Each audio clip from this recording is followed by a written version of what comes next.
kwethuka ukunazaretha la kwethuka noshebe kuxovwa nje kusho yonke into.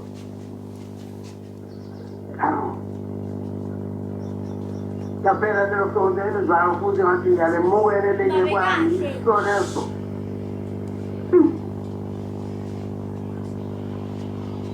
Sethukelwani na yile nto enishoyo. Kunezinto phela eziningi la uShemba angazange anifundise zona esenizenzela nje noma yini bese nimncikise esontweni ukube ngathi uShemba washo le nto kanti akunjalo akangasho. Uyibekile nje imithetho yesonto iyaziwa. Senijobeleleke manje. Senithi uShemba uNkulunkulu manje. Wayakhuluma ubaba inyanga ezulu. Ngiyakhumbula wazi wathi ngiyaliyeka-ke ngoba anivumi. Yasho nje cha mina ngazi ukuthi uShemba asiye uNkulunkulu. Ngazi ukuthi ingcebo kaNkulunkulu isithunywa sikaNkulunkulu.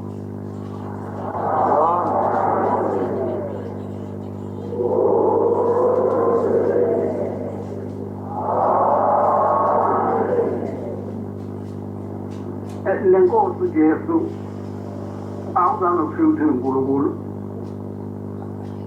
Kwakuthiwa Jesu indodana kaDavide noma Jesu indodana kaNkulunkulu. Uma inkosi Jesu silengisiwe esiphambaneni kuneselelesi ngapha nangapha nazo zilengiswe naye. Bathi sakhuluma-ke leso sisathi Jesu indodana kaNkulunkulu ngicela ukuthi uzungihawukele. Bathi waphendula wathi ngoba nginawe eparadise.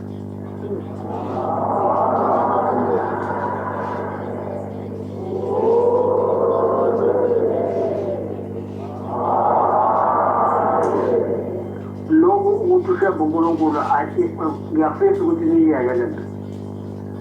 Yiko nizondwa kangaka nje thuka kabi ngaleyo nto ngoba akusiyo. Mina ngiyayazi Jabu. uNkulunkulu uyangena kumuntu asebenze ngaye izimangaliso. Kanti umfundisi efunda uvangele efunda incwadi nje emnandi kabi. Ekuseni ngathi awukwazi ukungisiza wangilekelela kule ndawo khona nizozibona ukuthi nisephutheni ngempela. Bazongishaya futhi abantu manje. Kanti hleka nje ukhona oshaye ufikile lo. Le ndoda isanda ukubhabhadiswa nje yaphenduka yangena kule nkonzo. Abantwana bakaphenduki. Unkosikazi uyafisa akakaphenduki kodwa uzophenduka. Ifika kumina le ndoda isibaba njengoba ngizihlisa kanjena nje. Kade ngishaya abafana bami. Awu ngethuka kakhulu ngoba into ethi baba ngiyayazi ukuthi yini. Ubaba into ihloniphayo isabayo futhi isandla siya kanjani. Bezokushayela ukuthi bangishaya ngoba ngikholwe la ekhaya. Awu ngibe angakawukhethi unyaka nomntu uzophela ngibabhalisiwe. Yindaba uthi bathi ngilandela umuntu manje lo muntu okuthiwa uNkulunkulu. Manje awuthi sikukhombisa ukuthi ayikho le nto. Sikushaye. Basishayise ukuzihlisa nje. Mhlawumbe ukhona nje. Ile nto enishoyo ongesiyo. Ubaba omkhulu uma elapha eMkhalume wayethi uma ephethe inkonzo ezinkonzo andenze inkonzo athi emva kwenkonzo abesecela abagulayo abathandazela abantu baphile bakhiphe izifo abantu bese bemlandela abantu bonke ayibo nangu umuntu onesonto eliphilisayo. Labo abantu bamlandela nje baphuma kwamanye amabandla adinwa abafundisi bamabandla bathi abenemlando kohlangana lapho ehholo lo muntu besembuza ukuthi ubani othi akasiphuca abalandeli bethu. Wayesezwileke ukuthi khona into njengaleyo base bethumela abantu bamlanda. Ukhuphuka nabo nje uyongena lapho ehholo bambona. Sebembona abantu nangu leyo mnumzana owasukuma umfana wasibanibani. Akuthathe lo wethu umfana ongahambi. mfakeni ebhaleni imhambise lapho base bemahambise bafike bambeke emnyango waqondana nomnyango ungavaliwe kuthiwa-ke kwathi uma sekuzoqalwa udaba lolu ubaba omkhulu wayeseyakhuluma cela ukukhuluma kuqala abefundisi bamvumela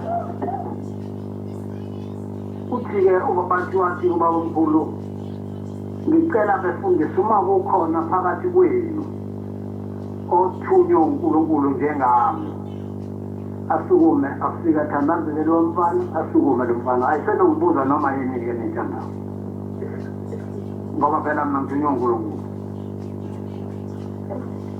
kuthiwa babhekana omunye wabheka le omunye wabheka le omunye wabheka le bathi kwakukhona-ke ufata wasemaromeni omlungu owazi isiZulu babembizi bathi washo umfata wesicabo phela mina ngibizile khulumanga senzani njengobesho ngithi angizolalela mina ngaZulu nomunye wabheka omunye nomunye wathi akuwena nomunye wathi bathi wayebesekhuluma-ke ubamkhulu wathi cha ngoba engathi hayi kahle ngimkhombise ukuthi ngithunyiwe mina uNkulunkulu bathi wabesephuma esikwebhuku eduze kwebhala ebiza uNkulunkulu wakhe uNkulunkulu kaShemba yena njengoba nina sengisukela yena manje wasuke wabiza uNkulunkulu eguqile eduze kwalo mfana ongahambi bathi wabesembamba ngesandla esukuma umfana esephilile ayibonge inkosi enkulu yasephakameni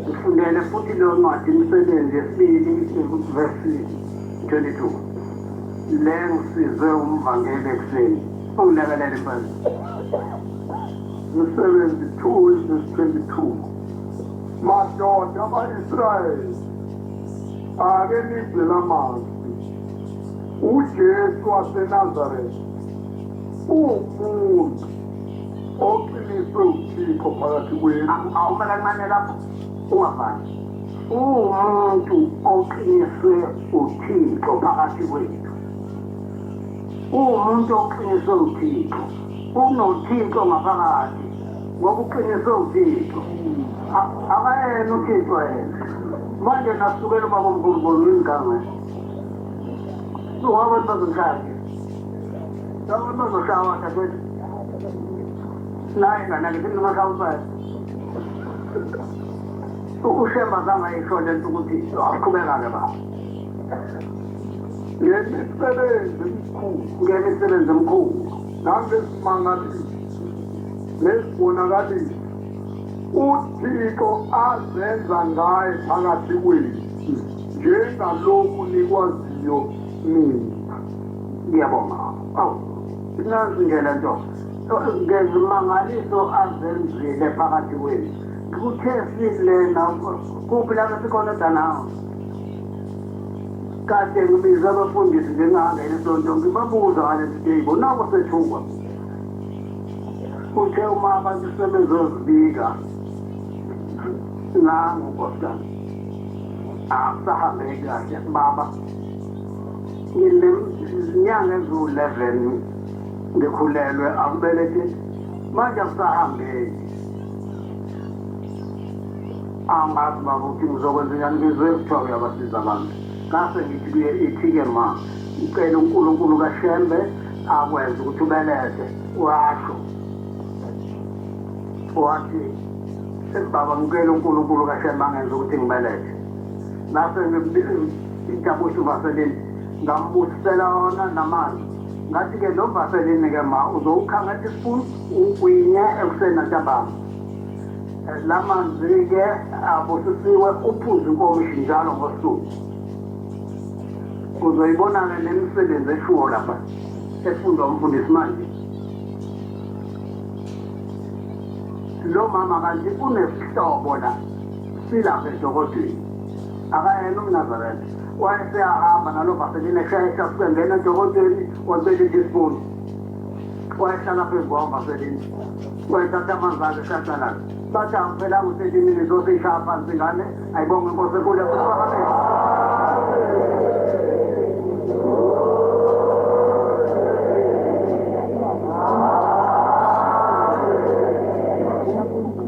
uNkulunkulu mubi manje ngoba uthi ngicela uNkulunkulu kaThembeza ukuthi ngibeleze ushembe manje uNkulunkulu kaThembe bobabili uNkulunkulu ushembe noNkulunkulu nabo bantu bazokushayisana abantu ngoba nisho kungesiki futhi bazonehlula bake bazama abafundisi laba bakithi ukuthi ngathi ake siphikisane khona ngizobona ukuthi lento yeniyo yini usho omunye baba ngithi uMoses lathi izwi kaNkulunkulu Moses uzokwenza uThixo umfowenu Aaron abe umprofeti yini boleyo baba waMoses ngithi kanti kwakusho wena yini ngoba kwakusho izwi laThixo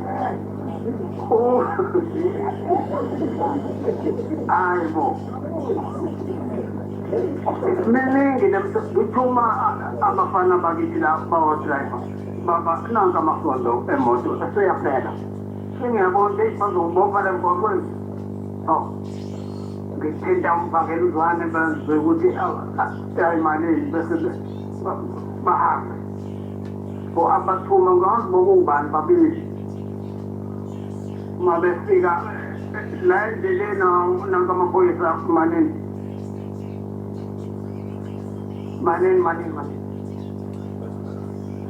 angifakile amabhande nihamba nje nina emgwaqweni iboshiwe phela manje ikhona imali yokuthi bese beyikhipha le mali bamnike akuthi nithi ngiyihlole nemotweni mesathi ukuthi abone le nto shebenziwe athi hayi lenkinga futhi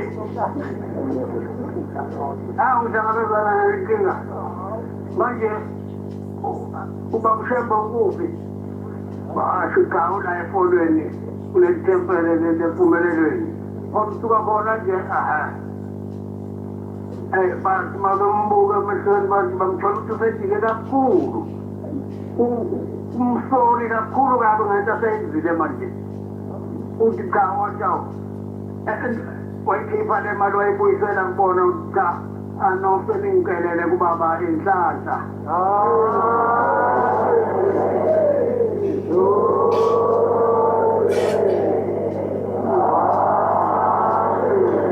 kunesifundo futhi engisibhalayo ningikelele kubaba ukuthi ngicela ukusipasa bo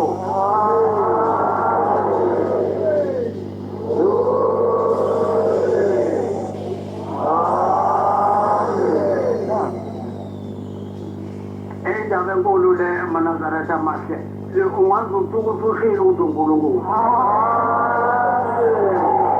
akabuye awubajabule bo